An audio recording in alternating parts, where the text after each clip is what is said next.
Hello అందరికీ. అసలు భీష్మ ఏకాదశి అంటే ఏంటి? అసలు ఎందుకు జరుపుకుంటామో దాని విశిష్టత ఏంటి? నేను ఈ వీడియోలో చెప్తాను.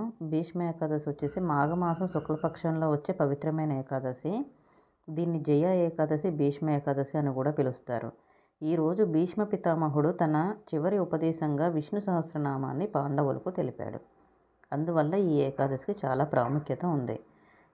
ఈ పురాణం ఏంటంటే భీష్మ ఏకాదశికి సంబంధించి మహాభారత కాలంలో భీష్ముడు తన స్వచ్ఛంద ఇచ్ఛామరణం వలన శరశయ్యపై శయనిస్తూ ఉండేవారు. శ్రీకృష్ణు సన్నిధిలో భీష్ముడు ఈ రోజున విష్ణు సహస్రనామాన్ని ఉపదేశించాడు. భక్తులు ఈ రోజున ఉపవాసం చేస్తూ విష్ణు సహస్రనామ పారాయణం చేస్తే మోక్షం సిద్ధిస్తుందని పురాణాల్లో చెప్పబడింది. భీష్మ ఏకాదశి రోజు వ్రతం కూడా చేసుకుంటారు.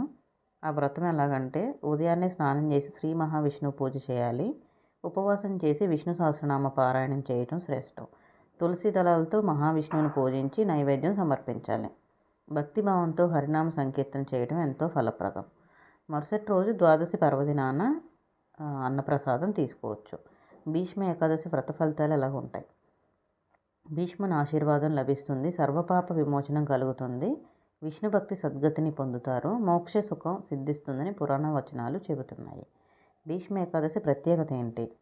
ఇతర ఏకాదశితో పోలిస్తే ఇది ప్రత్యేకమైనదిగా చెప్పబడింది. విష్ణు సహస్రనామ పారాయణం ఈ రోజున తప్పకుండా చేయాల్సిన ముఖ్యమైన కార్యం.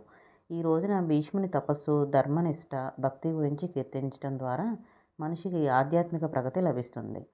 భీష్మ ఏకాదశి చేస్తే పొందే ఫలితాలు ఏంటి?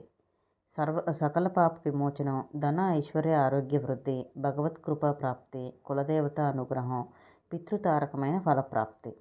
ఈ భీష్మ ఏకాదశి నాడు ఏం చేయాలి? ఉపవాస దీక్ష, శ్రీ మహావిష్ణువు ఆరాధన, విష్ణు సహస్రనామ పారాయణం, దాన ధర్మాలు, అన్నదానం.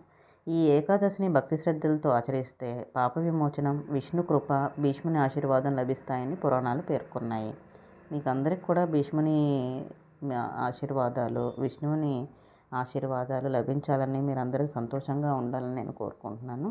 నా వీడియో చూస్తున్న వాళ్ళందరికీ కూడా చాలా చాలా థ్యాంక్స్ అండి. భీష్మ ఏకాదశిలో ఎందుకు జరుపుకుంటామో దాని ప్రత్యేకత ఏంటి? ఆ రోజు ఏం చేస్తే బాగుంటుంది? మనకి ఎలాంటి ఫలితాలు కలుగుతాయి? నేను ఎక్స్ప్లెయిన్ చేశాను. మీకు ఈ వీడియో నచ్చితే కనుక తప్పకుండా లైక్ చేసి, షేర్ చేసి, సబ్స్క్రైబ్ చేయండి. Thanks for watching.